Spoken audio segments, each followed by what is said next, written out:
Okay, hello, welcome. My name is Ariel Saw. I'm an art curator, critic, and consultant based in Atlanta, Georgia. This is the very first proper video that I'm doing for this channel, so just wanted to say hi and introduce myself.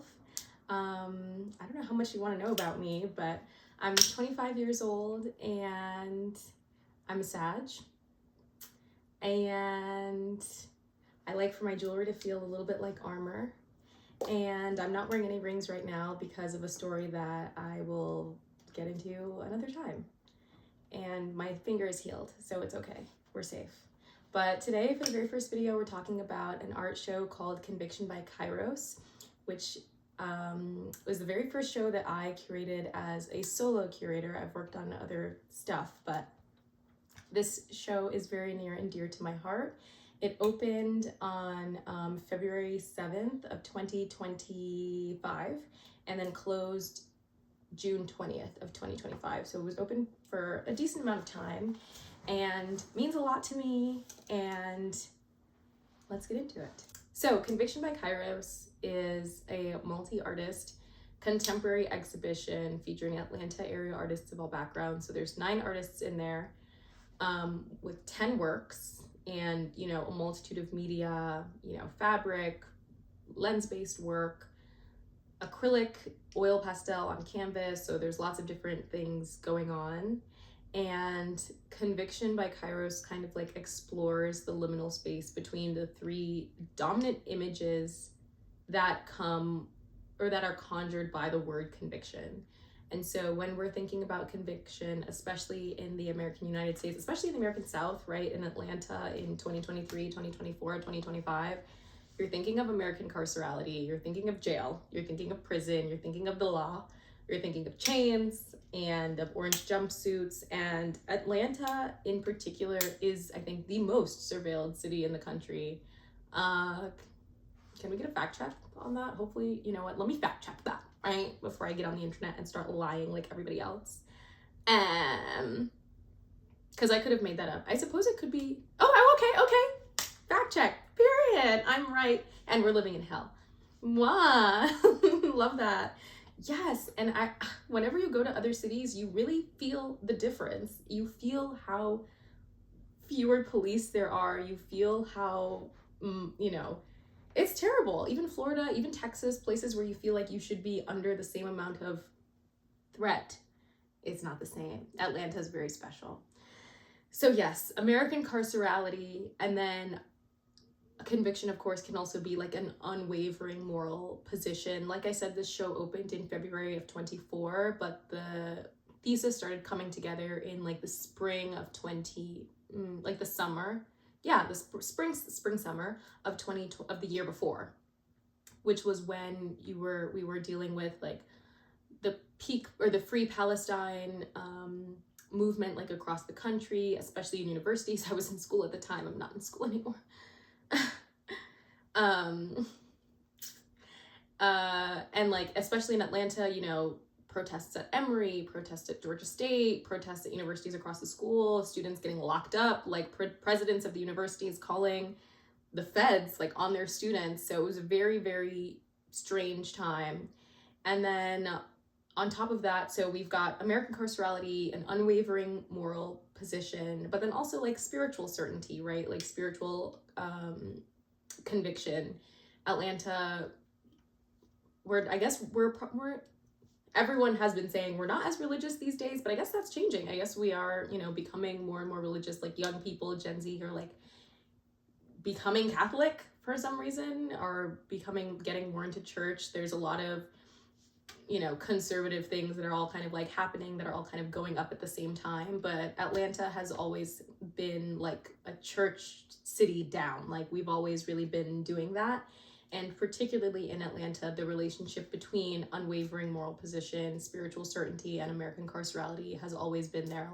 Going back to the civil rights era, those 3 things, they were one and the same, damn near. There was no talking about one without the other. So it just made a lot of sense for the time, right? Especially with the Palestine matter not being a religious matter, but people trying to make it to be a religious matter. And something that was really frustrating to me at the time was just that the Christians were either nowhere to be found, or they were saying stuff that made less than no sense. So for me, those were the three, like, I guess, spaces that were really kind of connected by the word conviction. So that's the first part of the show, now that I've spoken about it for who knows how long. And the second part, Kairos. Kairos is an ancient Greek term, which means kind of like divine time, or the right time, or the crucial time, or like God's time to act. And so conviction by Kairos, think about the by as like, you know, when someone says like something's like 3x5, or when you talk about coordinates, like the latitude, longitude, it's like at this place by this place, like this is where these two like cross, these two connect. So that was like the idea. So that's why you read it out loud as like conviction by Kairos. And so just really thinking about, yeah, American carcerality, unwavering moral position, spiritual certainty, all of those connected to the divine time, the right time, God's time to act. What are artists saying? What is the culture saying about, at right now, about all of those three things, and like how they're related and how it's making us feel, whether we know it or not. Like, you know, what's in the atmosphere? What's in the atmosphere? What's in the air right now? But the show Conviction by Kairos just seeks to explore the way conviction is confronting all of us, and the way it moves us, you know, to act. So yeah, I mean, the idea of conviction, whether it's happening in an open court, right? Whether someone is convicted of a crime and is sentenced, or whether your conviction is like moving you to protest, or whether your conviction is like, you know, moving you to the altar, or moving you to do this, that, and the third.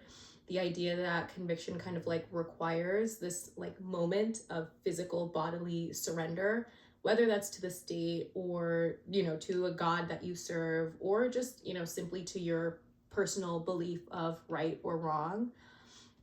This idea that like to be convicted in whatever space is, you know, is like just, I guess, a moment of agency, and almost also, I guess, a moment of submission. Like you are now submitting whatever else you want to do to right and wrong, to God, to this, that, and the third. So that's what the show is looking to explore. Now we're going to talk about the three, what I think are the three key works in the show. I could talk about everything in here, and maybe I will do a series where I, you know, make shorter videos talking about each of the works by themselves. But these are the three key ones that we definitely have to hit. Okay, so the first one is Lady Liberty by Rafiki, photograph captured in 2020, and in the frame it's 23 inches by 17 inches. This was taken during the 2020 protests, and at first when I saw it, I literally remember the very first time I saw it on the photographer's phone, and knew that it was definitely gonna be part of something. I think that the subtext there, it's just like such a rich photo. Let me find my notes that I was literally just reading. Yeah, okay, so this woman taken in 2020 during the protest, it first of all looks like she's not even in modern time. The dress, the accessories, the settings, it definitely looks like she's simultaneously existing like literally in the 1960s during the civil rights protest and today. Because then you see in the background like police cars, those look current. You see some cell phones, those look current, but it feels very like you're not sure what time it is. It seems a little bit, even just the pose, the way she's holding the Bible up, it feels like she's coming back either from the future or from the past, like with a prophecy for us. Like it definitely seems like she has something to say. And just like the ability, like especially in that time when we were doing like, you know, Black Lives Matter and defund the police and like that whole genre, to then adorn yourself in the American flag more than once, like is so like bold, and just so like this land is our land, like down, like in a time when it's very kind of chic to be like bleep the US. She's really standing on it and like standing on 10 toes. And it makes me think of Dr. Ronna Gittins Wheeler's book called Ghosts of Atlanta. And in that book, she talks about gentrification and cultural gentrification in what she called in Atlanta, which, you know, the Black Mecca is like part of her subtitle, which highlights the threats to Atlanta's Black culture in the years of urban renewal and gentrification in neighborhoods, like actually in the city of Atlanta, like not talking about, you know, outside of 285. Not too much on anyone, obviously. But she talks about this picture that she has of, let me see, I'm gonna have to find the picture and put it up, but it's taken at Stone Mountain, which literally, as I said, that is actually outside, but that's okay. The picture is taken at Stone Mountain.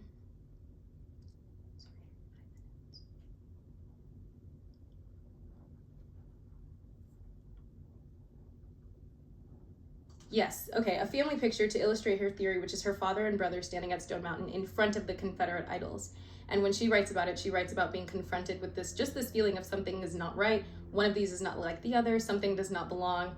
Stone Mountain, like, and Black people really, you know, historically were never even in the same sentence. So to see that photo and be confronted with like that fact, I definitely was feeling that when I look at this photo by Rafiki. Just the fact that we're still here, however many years later, 60 years later? 40, yeah, 60 years later, 60 years after the 1960s. Yeah, the math is there. It's just a bit unfortunate. My sister's coach has a phrase that we've all adopted: nothing doesn't changes, which I guess depending on how you read it is a positive or a negative thing. But really, I guess the point is that it's so neutral. It's just so neutral. But yeah, this work is literally so incredible. It's hanging in my dining room, and I think it will come with me whenever I move next. Okay, next. Despite the Conspirators, All the Names by Madison Nunes, I just think is so smart from beginning to end. Even the way that Madison framed it, a small photo, you know, 5x7, that is on this like expansive white mat, 16x16, just the rectangle inside the square already is forcing you to look closer. It's forcing you to like squint and really pay attention to what you're looking at. And so this is an image of a burlesque performer holding a water gun to their body during their set. And then if you can see like all of those words, we might have to zoom in so that you can see all those words. This whole photo is a commentary on sex work and just the way that we look at sex work and treat sex workers. And while sex work and, you know, sexual abuse or like human trafficking are very, very different things, of course, the way we talk about one and treat one, think about one, conceptualize one, impacts the way we, you know, address the other. And so here, this photo of this burlesque worker is treated with all of the names of the U.S. representatives who voted to pass the SESTA FOSTA Act, which that was an anti-trafficking bill that had very, very dangerous repercussions for sex workers in terms of the ability to express their own bodily and financial autonomy, you know, online in particular.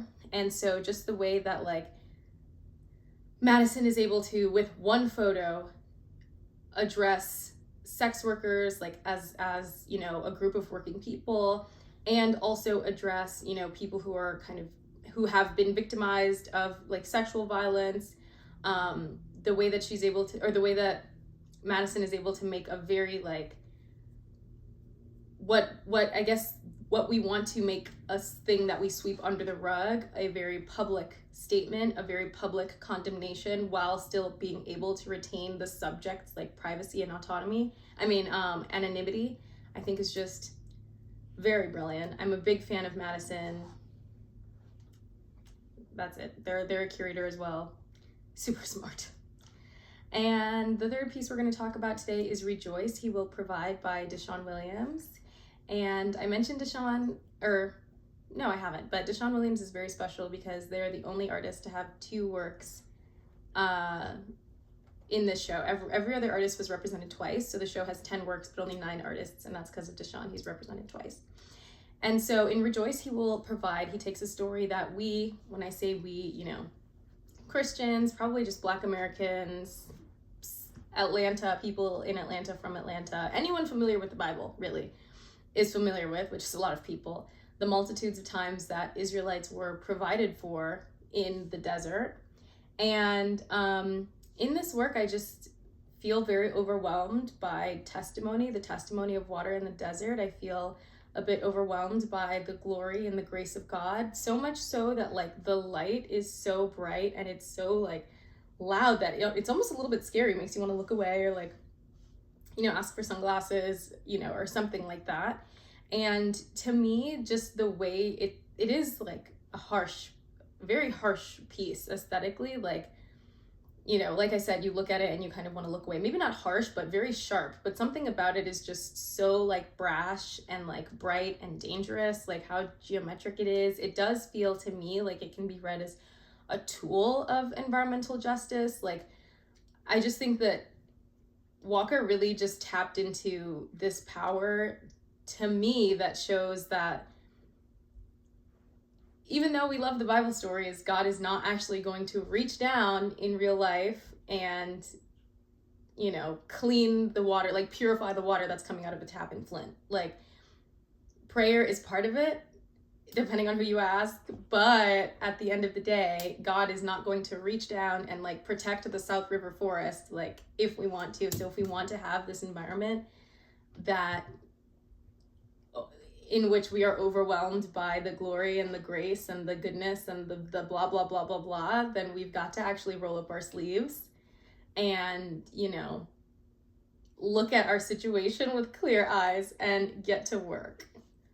So, hope you enjoyed those, my favorite not favorite, but key 3 works.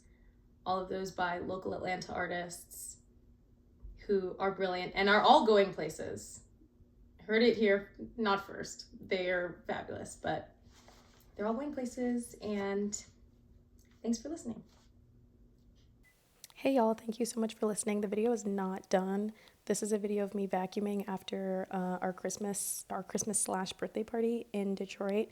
And the next video is going to be me talking about my trip to Detroit and my visit to the DIA, the Detroit Institute of Arts.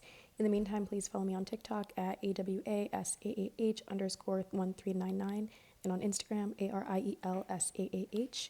The last section of this video is going to be me talking about a 4th work, which is actually my favorite piece in the whole show. So thank you so much and enjoy. So the very first piece in the work is called Commencement by Melissa Holmes. It was done in 2024. And yes, that is actually me. I commissioned a portrait of myself, of my visage, for graduation because I was having all these #big feelings about graduating and about my graduation being delayed and this, that, and so on. And so I felt I wanted something to really kind of capture the depth of the, journey of the Odyssey, so to speak, transferred, took me however long it took me to finish, blah, blah, blah. And I was like, regular pictures just like won't do it, just won't do it. So I got the portrait. Mind you, the portrait was done months before I actually graduated. So yes, what's that like prophetic like time? Y'all know what I'm talking about? The prophetic, like when you like say things that haven't yet happened, like as if they've happened already. Like that's really what it was giving with this piece. So it's acrylic on wood panel. It's 20.5 inches by 16.5 inches.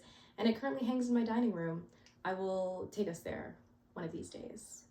Shout out to Melissa. If you are celebrating, or even if you're not celebrating, I would suggest, find an artist whose style you like in your city or near you. Get something made. It's gonna be cheaper than you think. I think it was only like $300. So for family portraits, for yourself, for graduation, for wedding, like I would definitely suggest it. We need to invest in the arts. We need to support the arts. It's cheaper than you think it will be, and it's going to be so much more meaningful than you think, and so much more just like exciting than you think. So would really suggest that. Okay.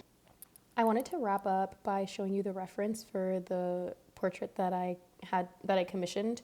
This is called Girl with Pomegranate by Laura Wheeler Waring, was done, approximately in 1940. And I came across this work for the first time really on YouTube because it was part of a show called The Harlem Renaissance and Transatlantic Modernism at the Metropolitan Museum of Art, which was curated by Dr. Denise M. Murrell.